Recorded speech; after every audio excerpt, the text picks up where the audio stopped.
Ô, professor, eu queria fazer a primeira pergunta, então. Em relação ao dimensionamento, se precisaria fazer. Eu fiz já do pior caso, que seria, então, vendo lá do reservatório até o primeiro pavimento, logo embaixo do reservatório, né, o apartamento ali de baixo, que aí teria menos pressão, né? E aí eu queria Uhum. saber se eu precisaria fazer o caso, tipo, vendo lá no térreo, que seria mais trabalhoso. Não, não. Tu usa só esse mesmo, só que para dimensionares daí o barrilete, né, que seria a coluna, né, na verdade, digo, a coluna toda, tu tens que fazer só a coluna, considerando o peso de cada apartamento, igual nos dois exemplos que eu fiz lá. Eu coloquei essa semana, ou Entendi. semana passada, um exemplo lá de um prédio, né, que aí eu dimensiono ali o apartamento tipo, lá de cima, e toda a coluna daí, entendeu? Só isso. Entendi. Que aí, no caso, na coluna, eu teria que considerar os T's que iriam ramificar para Isso, os até pavimentos, né? exatamente, só os T's. Beleza. Então tá, valeu, era isso, Porque professor. daí o Obrigado. que entra, quando vai para dentro do T, tu já sabes o peso que é de cada apartamento. Ali tu vai considerar igual lá de cima, Entendi. beleza? Quem é o próximo? Ô, professor, em relação às entregas, quer dizer, a entrega, na verdade, o que de principal que tem para aparecer é o isométrico, aí eu vi que tinha as plantas baixas dos pavimentos, né, e mostrar que, por em todo, mostrar quantas vezes se repete, e eu não cheguei a ver se tinha uma tabela junto. Não, acho que não iria com CAD, iria então de forma separada? A tabela de dimensionamento. Então, naquele manualzinho que eu botei para vocês lá no cigarro, eu não falei nada de tabela, porque geralmente isso entra na parte de memorial descritivo, tá? Eu não vou exigir de vocês o memorial descritivo propriamente dito, que o memorial descritivo ele vai, né, como o nome diz, vai descrever toda a instalação, a execução, né, as peças, enfim, seria algo bem extensivo. O que vocês terão que fazer é simplesmente uma espécie de roteiro de cálculo, tá? Não precisa detalhar tudo, principalmente na parte, digamos, de dimensionamento das tubulações. Uma parte é a tabela, né? Então vocês me apresentam a tabela, e a outra parte é, digamos, o que caiu na primeira questão da prova, né? Então, a parte de dimensionamento da cisterna, da reservatório superior, do recalque, sucção e do alimentador predial. Tá? Não precisa mostrar todos os cálculos, mas coloquem lá, por exemplo, né, número de pessoas, né, depois CD, né, os resultados daí, né? Não precisa mostrar como foi feito, né? E sim os dados que vocês entraram e o que foram chegando, tá? Só para caracterizar ali, eu ter isso ali, fica mais fácil daí. Tá ok? Beleza, obrigado. Pessoal, só não se esqueça, né, sempre que o dimensionamento, a tabela lá, dimensionamento é diâmetro interno. Nós estamos arredondando o diâmetro interno para um diâmetro comercial, porém aquele diâmetro não é o diâmetro que vai sair nos detalhamentos do projeto de vocês. Então, na planilha, né, se usaram lá o diâmetro de 20, que seria o mais adequado para as tubulações que ficam dentro da parede, no projeto vai aparecer 25, né, todo o detalhamento, ok? Daí isso vocês podem colocar lá nesse memorial de cálculo, nesse, né, roteirinho lá simples, indicando na tabela, trata de diâmetros internos. Os diâmetros adotados no projeto é um diâmetro sempre acima daquilo ali, tá? Então, não se esqueçam disso daí. E outro detalhe, quem está trabalhando, né, com tubulações no contrapiso, cuidado para não trabalhar com um diâmetro muito alto, para o contrapiso não ficar daqui a pouco com 10 centímetros, tá? Eu costumo trabalhar ali no máximo com um diâmetro de 32 interno, né, ou seja, 40 comercial, o contrapiso ficar ali com 5 centímetros, 6, que hoje em dia, né, em função da norma de desempenho, o contrapiso não é muito fino também, né? Mas também não vamos exagerar, tá ok? Quem vai trabalhar no forro, né, que eu vi alguns e-mails ali comentando que vão trabalhar no forro, não se esqueçam, né, sempre que a estrutura é feita primeiro e a instalação hidráulica depois. A gente consegue deixar passar as tubulações sempre quando é na horizontal, furando uma viga, por exemplo, ou na vertical, furando uma laje. Agora, fazer 90 graus, né, eu quero dizer 90 graus é isso aqui, né, isso aqui, digamos, vou pegar aqui, né? Então, cuidado por baixo do forro. Vamos supor que isso aqui é uma viga, né? A pessoa está trabalhando com, né, vindo a tubulação aqui, ó, do teto, ok? Então, ela vai ter que descer nessa parede. Então, ela não vai conseguir descer na metade da viga, né? Furar a viga e descer depois verticalmente. Ela vai ter que vir abaixo da viga e entrar por dentro da parede, tá? Então, só tome cuidado que se o pé direito é baixo e a viga aqui é de 40, por exemplo, o forro já vai ter que ser rebaixado uns 45, né? Então, se for 2,80, né, o padrão tipo aí de um apartamento, já vai ficar com 2,55 o forro, tá? Já não é um padrão legal para um apartamento, um padrão mais alto. Então, não vão dizer que o padrão lá é mais alto, então vou trabalhar aqui embaixo de gesso. Mas daí o pé direito está 2,80, né? Então, não encaixa um com a outra, né? Daí o padrão do prédio tem que ser um pé direito mais alto do que 2,80, senão não vai rolar aqui, tá? O que costuma fazer, então, se o padrão do pé direito não é muito alto? Mesmo assim, usa a muxeta, porque daí a muxeta ela vai ficar na frente dessa viga. Daí sim, daí eu posso vir com a tubulação aqui em cima, ela desce na frente da face da viga, né? E aí desce aqui, ó, tá? Então ela não entrou daí na viga, ok? Só essa observação para vocês. Tem uma pergunta ali para ele. Tubulação de terra, além da planta, algum movimento. Precisa fazer algum detalhamento das tubulações no térreo, além da planta, como isométrico? Então, a parte de isométrico e vista, né, como comentei também lá nas nossas aulas teóricas, lá em sala de aula, eu quero que vocês trabalhem com os dois, né, com isométrico e vista, tá? Vai ficar a critério de vocês escolherem o que vocês farão. Quais ambientes trabalharão com isométrico e quais com vista, tá? Não quero que faça do mesmo ambiente as duas coisas, tá, pessoal? Não é isso.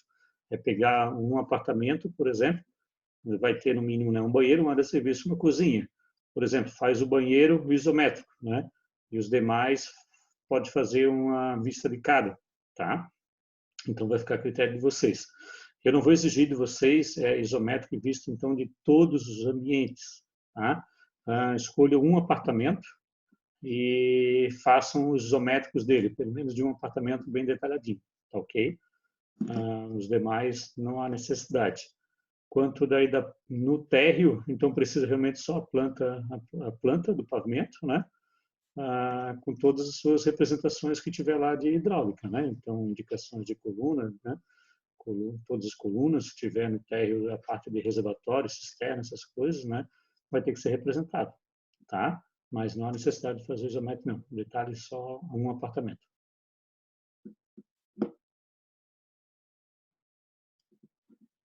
Professor, bom, tenho duas dúvidas. Uma é da Cassi, que ela não está conseguindo falar aqui, parece que está travando. Ela quer saber como a gente faz para definir o tipo certo de hidrômetro. Então o hidrômetro tem eu acho que tem numa apresentação, lá se não falha a memória, uma tabelinha indicando a questão do dimensionamento, tá? Em função da vazão. Em função da vazão que vocês... estou tentando abrir aqui, tá? Enquanto eu estou falando.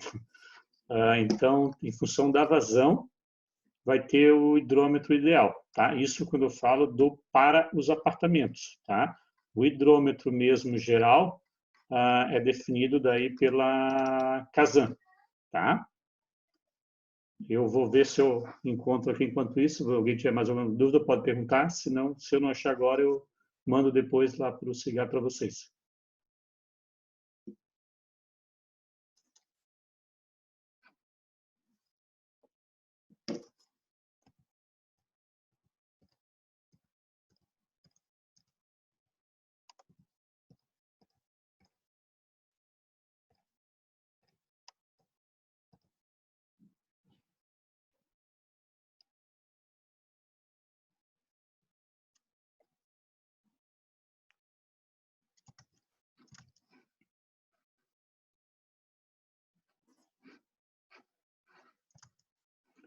Então, lá na nossa apresentação, tá?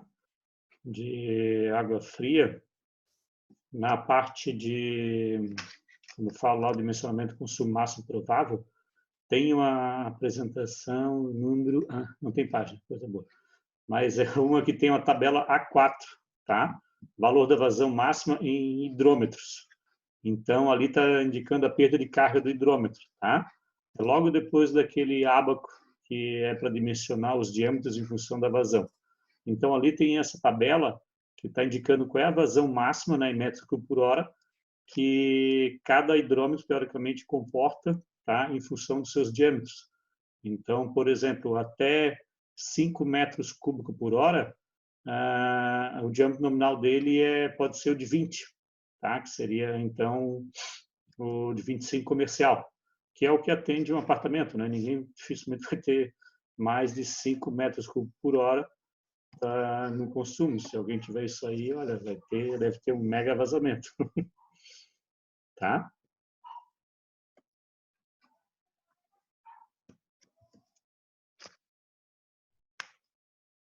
E Camila, qual era a outra pergunta? Nós tínhamos outra para fazer, né? Tá, ela já encontrou. Obrigada, professora. Ela já viu o Claro. cálculo. A outra era sobre o diagrama. Pode ser... Eu vi que o professor colocou alguns exemplos assim em vista. E vi que também tem como fazer em isométrico.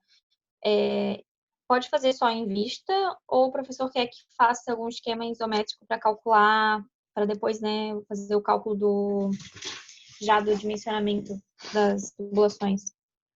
Está falando do diagrama ou daqueles detalhes isométrico e vista das áreas molhadas? Não, do diagrama em si. Diagrama unifilar. Uhum. Então, assim, é que existe o diagrama unifilar, que é o que se apresenta em projeto, né? E existe uma espécie, digamos, de um isométrico, que seria o que vocês usarão para o dimensionamento, né? Esse isométrico não há necessidade de aparecer em projeto. Ele seria interessante se vocês colocassem lá no memória do cálculo para que eu pudesse depois facilitar a conferência, né? Mas não há necessidade de aparecer no projeto. Vocês precisam desenvolver esse isométrico para que vocês possam saber quantos joelhos tem, quantos T, né? Enfim, precisariam fazer isso aí. Ah, tá certo. Não, só queria saber isso mesmo, se eu já faria, e se tinha como fazer já um diagrama em isométrico, que fosse os dois a mesma coisa, sabe? Ou se não, podia ser só o em vista. Que tu vai ver que geralmente, se tu, não sei se já fez esse teu isométrico, vai ver que ele fica às vezes um pouco confuso, entendeu? Então, e além disso, tu não vai fazer do prédio inteiro, né? O diagrama unifilar a gente faz do prédio inteiro, tá? Porque o isométrico ali tu não precisas fazer, digamos, em todos os apartamentos, tu faz depois só a coluna e bota só os T's de saída para cada hidrômetro. Já o diagrama unifilar tu vai detalhar onde vai estar, não aonde, né, mas sim qual é a sequência, né, que é instalado a cisterna, né, as bombas, onde é que elas ficam, o alimentador predial, né, o reservatório superior, entendeu? Tudo isso vai estar naquela informação. Então, eu acho que vai ficar muito confuso tentar fazer um isométrico disso tudo. Ah, não, tá certo, então. Então, vou fazer a vista. Mas se quiseres tentar, fique à vontade. Não. Só dá uma olhada naquela apresentação que eu postei lá agora que eu digo semana passada, no exemplo de dimensionamento do prédio, que foi feito um caso no Revit também, para ver que tem um isométrico lá do prédio inteiro lá, né? Tu vê que dá uma noção geral, mas fica um pouco confuso, né? Isso que aquele ali não tem reservatório inferior, né? Um prédio baixo. Então, já tem menos tubulações, né? Digamos. Na verdade, agora que eu estou vendo, ali eu não fiz nem alimentação ali naquele projeto ainda. Mais alguém? Professor, a questão, eu coloquei uma caixa d'água para o reservatório inferior e uma para o superior. Existe alguma coisa que... Porque todos os que eu vi do diagrama unifilar eram 2 caixas d'água, né? Pode ser só uma ou precisa ser 2? Então, É melhor se for 2? Graziele, o dimensionamento, tu vai calcular como se fosse volume único, né? Mas o correto é tu ter pelo menos uma partição entre elas, tá? Tanto na cisterna quanto no reservatório superior. Então, se for fazer de concreto, né, tu vai lá e divide o meio, as dimensões, divide. Se for de PVC, daí tu compra 2 unidades, tá? Porque para manutenção, é mais interessante. Né? Tá. Daí, tipo, no caso, pro meu dimensionamento, deu 20 mil litros em cima e embaixo. Daí eu colocaria 2 de 10? É isso aí. Ah, então tá bom. Obrigada. Nada? Tendo lá a alimentação predial, né? E já fazer uma ligação direto para jardim e para garagem também, para torneiras. Deu uma cortada aqui o teu áudio, Felipe. Pode repetir?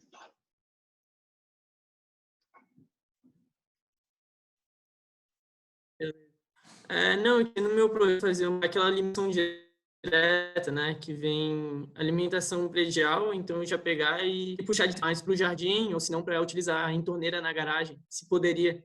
Isso é Sim, sim. usual também. É bem comum, Felipe. Tudo que é parte de jardinagem, piscina, entendeu?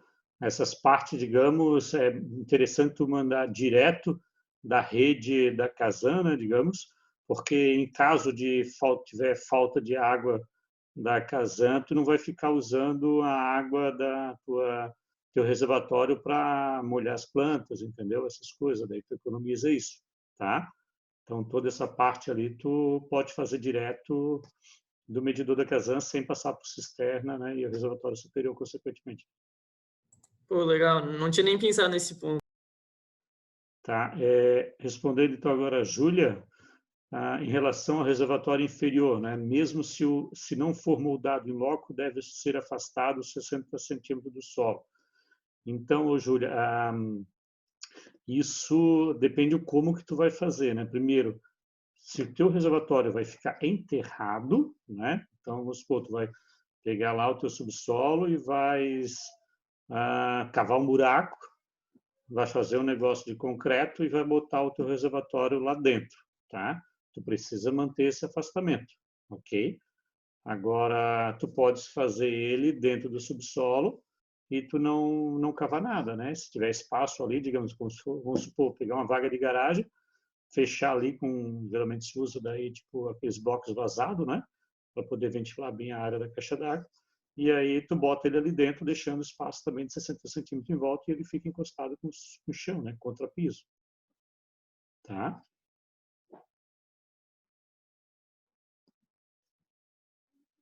Mais alguma dúvida?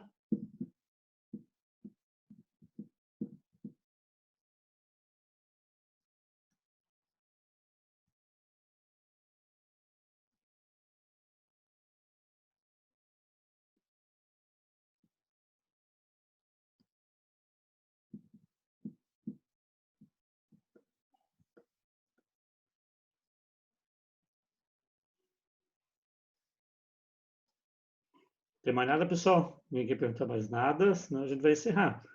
Ainda temos aí 13 minutos. Se vocês quiserem perguntar alguma coisa, estou à disposição. Professor, ali no dimensionamento, o caminho que vem da caixa d'água até para alimentar o apartamento, eu preciso encontrar hidrômetro, tudo isso, né? Registro. Isso, tu vais considerar para aquele apartamento que está dimensionando, né? Sim. Para os demais, daí tu só vai considerar até o T, porque tu já vais dimensionar um só. No caso, eu desenhei um crítico, que era a pior situação, e fiz até a caixa d'água. Foi o único que eu fiz para dimensionar. Isso, é isso aí. Mas aí eu fiquei na dúvida em relação a isso, se eu contava hidrômetro e tudo mais. Mas então tá bom, obrigada. Tem que montar, tá? Se dá uma olhadinha lá naquela apresentação que eu mandei para o final lá do exemplo do prédio, tu vai ver que tem no quinto slide, tem um exemplo, tem uma imagem lá que é um isométrico lá da caixa d'água, lá da torre, e nesse caso o hidrômetro estão todos lá em cima, né?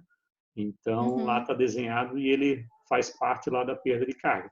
Lembrando que no caso do hidrômetro ele é contabilizado como se fosse um chuveiro, né? Apesar que tem uma equação específica para ele, né? Mas ele não entra lá naquele comprimento equivalente, ele vai entrar lá na coluna de dimensionamento, naquela que seria outros que o resultado já vai sair em Pascal, tá? Igual o chuveiro. Okay? Tá bom. Deixa eu ver aqui, tá vindo outra pergunta.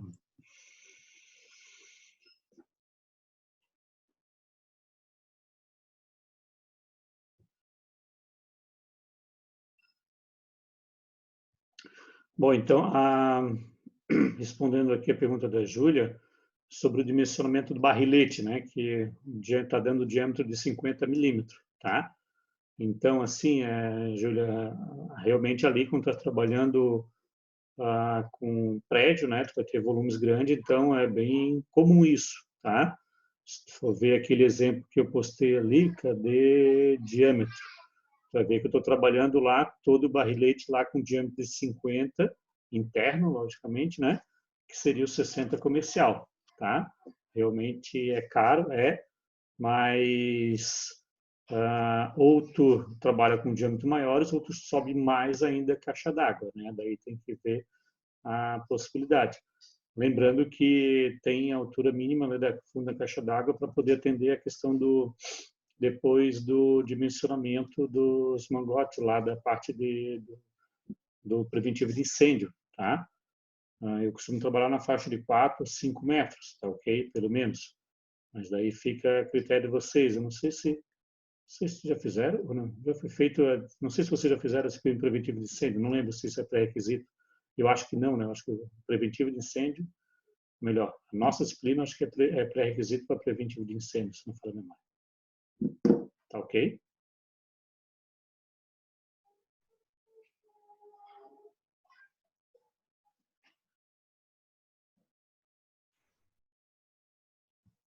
Isso, o mínimo é 5 kPa em qualquer trecho.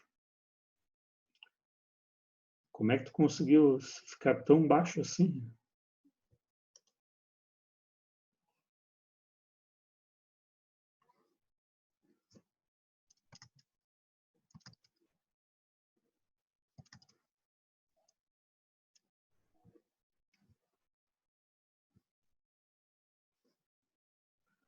Isso, dá uma olhada no posicionamento e considere, não esquece que tu tens o reservatório ali já uma altura mínimo da reserva técnica de incêndio, tá, Júlia?